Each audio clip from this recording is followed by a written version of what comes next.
Баршаңызға сәлем достар, каналыма қош келдіңіздер.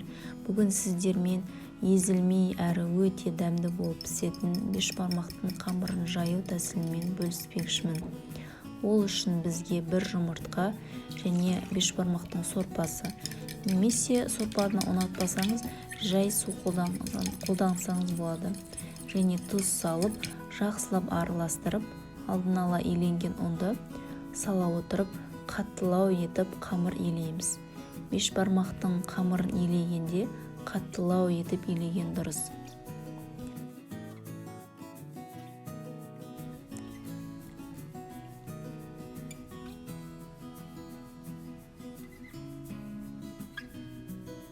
Міне осылай қамырды илеп қойдық және оның бетін жауып 10-15 минутқа тындыруға қоямыз.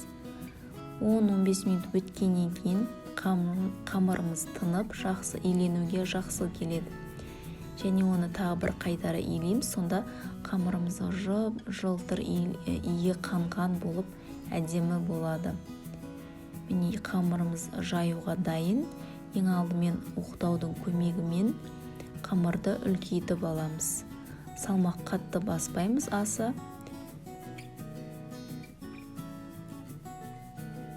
Қамырды жайғанда бетіне кішкене ұн сеуіп отырамыз, себебі қамыр жабысып қалуы мүмкін. Қамырды айналдыра отырып, үстіне қатты салмақ салмай, қолымызды екі шетінен жүгіртіп, осылай жаямыз. Видеода көргендеріңіздей.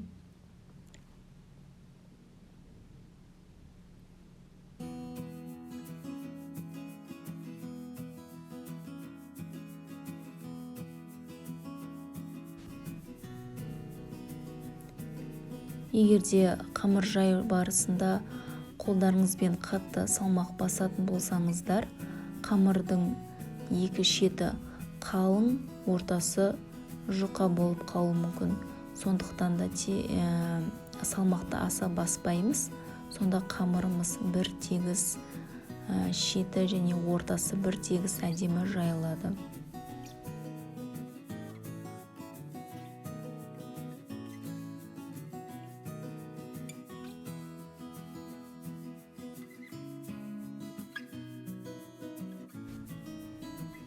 Міне қамырымыз біздің шеті және ортасы бір келгі әдемі болып жайылып жатыр.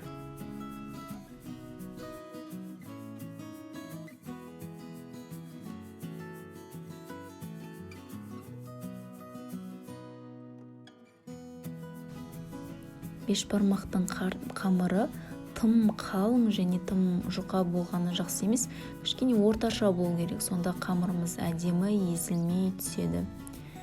Қамыр иленген қамырымыз дайын және оны оқтауға орап, ортасынан бөліп, өзіңізге керек мөлшерде осылай бөліп алсаңыз болады.